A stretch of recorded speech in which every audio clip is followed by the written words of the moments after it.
নমস্কাৰ বন্ধু বান্ধৱীসকল, স্বাগতম জনাইছোঁ অল মেডিটিভছ ইউটিউব চেনেললৈ। বন্ধু বান্ধৱীসকল, আজিৰ এই ভিডিঅ'টোত মই জৰবেক্স চিৰাপৰ বিষয়ে আলোচনা কৰিম। এই জৰবেক্স চিৰাপটো কি কি কণ্ডিশ্যনত ব্যৱহাৰ কৰা হয়, এই চিৰাপটোত কি কি কম্পজিশ্যন আছে, কোনটো কোম্পানীয়ে মেনুফেকচাৰ কৰিছে, ইয়াৰ মূল্য কিমান, ব্যৱহাৰ কৰাৰ পিছত আপোনাৰ কি কি বেনিফিটছ হ'ব আৰু আপোনাৰ কিবা ছাইড ইফেক্ট হ'ব নেকি, আদিৰ বিষয়ে এই ভিডিঅ'টোত আলোচনা কৰিম। তো বন্ধু বান্ধৱীসকল, আপোনালোকে ভিডিঅ'টো স্কিপ নকৰাকৈ আৰম্ভণিৰ পৰা শেষলৈকে চাব। বন্ধু বান্ধৱীসকল, জৰবেক্স চিৰাপটো মেনুফেকচাৰ কৰিছে অজন্তা ফাৰ্মাচিউটিকেল প্ৰাইভেট লিমিটেডে। এই পেকটো চেম্পলৰ পেক হয়, আপোনালোকে 100 ml পেক 233 টকাত পাই যাব। বন্ধুসকল, ইয়াত থকা কম্পজিশ্যনসমূহ হ'ল, এটা এটা ছিংগল কণ্টেণ্ট আছে। ইয়াতে আছে গ্ৰাইছফ্লুভিন 125 mg per 5 ml।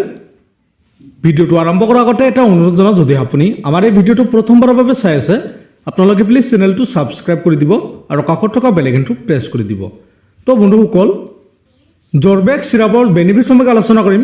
এই চিৰাপটো সাধাৰণতে এণ্টি ফাংগাল চিৰাপ হয়। যিসকল শিশুৰ ফাংগাল ইনফেকশ্যন হয়, এনেকুৱা কণ্ডিশ্যনত এই চিৰাপটো ব্যৱহাৰ কৰা হয়। যদি কোনো শিশুৰ ইনফেকশ্যনৰ ফলত হোৱা ফাংগাল ইনফেকশ্যন বৃদ্ধি হয়, এনেকুৱা কণ্ডিশ্যনত ফাংগাল ইনফেকশ্যন দূৰ কৰিবলৈ এই চিৰাপটো ব্যৱহাৰ কৰা হয়।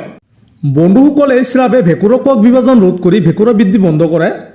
ছালৰ অংশত হোৱা ফাংগাল ইনফেকশ্যন, নখত হোৱা ফাংগাল ইনফেকশ্যন, মূৰৰ ছালত হোৱা ফাংগাল ইনফেকশ্যন বা চুলিত হোৱা ফাংগাল ইনফেকশ্যন, এনেকুৱা কণ্ডিশ্যনত এই সমস্যা দূৰ কৰিবলৈ এই চিৰাপটো ব্যৱহাৰ কৰা হয়। এই চিৰাপে ভেঁকুৰবোৰক হত্যা কৰি কাম কৰে আৰু আপোনাৰ ছালত ইনফেকশ্যনৰ বৃদ্ধিত বাধা দিয়ে। বন্ধুসকল, জৰবেক্স চিৰাপৰ ড'জ বা সেৱনৰ বিষয়ে আলোচনা কৰিম।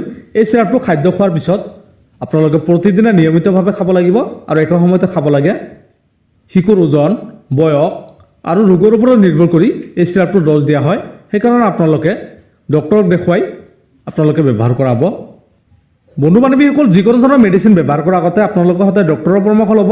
ডক্টৰৰ পৰামৰ্শ নোহোৱাকৈ আপোনালোকে কোনো ধৰণৰ মেডিচিন ব্যৱহাৰ নকৰিব। বন্ধুসকলে, জৰবেক্স চিৰাপটো ব্যৱহাৰ কৰাৰ পিছত আপোনাৰ ছাইড ইফেক্টে দেখা দিব পাৰে, যেনেকৈ আপোনাৰ মূৰৰ বিষ, ছালৰ ফোহা, বমি হোৱা, ডায়েৰিয়া আদি ছাইড ইফেক্টসমূহ দেখা দিব পাৰে। বন্ধুসকল, এইবোৰ হ'ল নৰ্মেল ছাইড ইফেক্ট। ইয়াৰ উপৰি যদি কোনো ধৰণৰ ছাইড ইফেক্টে দেখা দিয়ে, তেন্তে আপোনালোকে এই চিৰাপটো ব্যৱহাৰ কৰিবলৈ বন্ধ কৰিব আৰু ডক্টৰৰ পৰামৰ্শ ল'ব। বন্ধুসকল, যদিহে কোনো ব্যক্তিৰ বা ৰোগীৰ হৃদৰোগ বা লিভাৰৰ সমস্যা আছে, তেন্তে আপোনালোকে ডক্টৰক জনাব লাগিব। তো বন্ধু বান্ধৱীসকল, আজিৰ এই ভিডিঅ'টো ইমান আছিল।